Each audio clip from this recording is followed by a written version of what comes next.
Yeah, if you're a small project in a large organization, sure, do Agile. You'll probably get a lot of business benefit from it, but that isn't the same as business agility.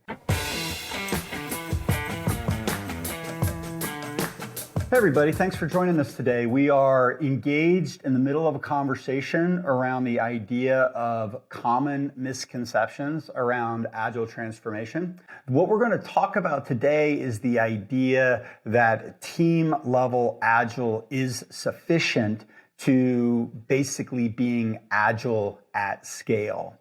Now, where I think some of this comes from is that there are a lot of organizations out there that are really naturally oriented towards an Agile ecosystem. They might not be doing Agile, but they're kind of anchored towards it, right? So they have very well-defined products, they have product areas, they have the opportunity to organize teams around feature areas. There might not be a lot of dependencies between different parts of the team. The teams can operate independently from each other. And so there's a lot of places where you can pick up Scrum and you can pick up extreme programming, or, maybe, in a work group environment, pick up SAFe and get a lot of business benefit from doing those practices. But there's also a lot of organizations out there that are currently heavily waterfall, very functionally siloed. The technology platforms have lots of dependencies between them.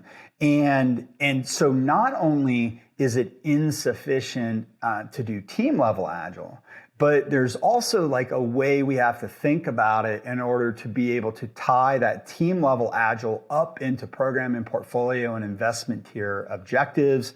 There's a lot of thought and intentionality that has to go into how are we going to introduce this incrementally and iteratively into the organization over time. There's like really interesting things about like how we're going to deal with corporate compliance and financial governance and audit, product management, enterprise architecture, DevOps, right? There's a lot of different stuff that goes into this. And so if you're thinking about doing Agile in a really large organization just at the team level, well, that might work for like if you're a small team within a larger department and you're trying to use Agile to get a project done. Again, not saying that isn't possible, that you couldn't use just simple small team Agile in a large organization to get some sort of initiative done. But the context of the question is, what does it take to achieve business agility? What does it take to achieve enterprise agility? And when that's the question we're asking, how do we get the entire company to not only respond to changing markets, but also to get like the very fabric of the company responsive to changing markets? And like everything else we've been talking about, so much of it comes down to organizational design.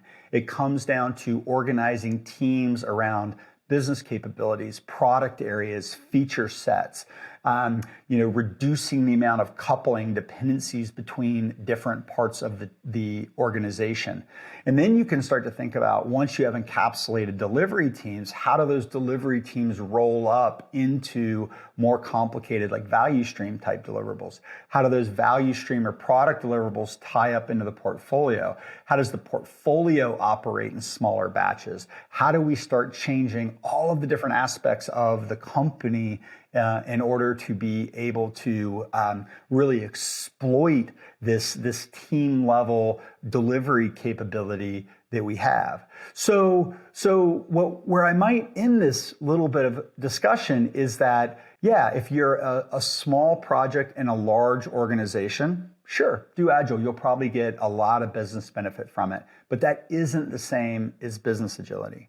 If you're in a larger organization, what we have to recognize is that not only do you need really solid team level agility, but you also need agility in terms of how you think about doing work decomposition, how you make investment decisions, how you govern and control everything else around those. And it all comes down to, how do we, in effect, fund and support independent teams that are working autonomously at the local level, but also rolling up into larger program and portfolio level of objectives. And so while you might be able to transform a team using training or going to Scrum, when you're really talking about doing Agile at scale, it requires a whole lot more than team level practices. It requires really an integrated Agile operating model across the entire organization, where all of the different business functions are plugged into that Agile system of delivery, and it operates as an integrated whole. What we found is that is the only way to truly get not only the benefits of team level Agile, but also the benefits of Agile at scale and how to achieve true enterprise and business agility.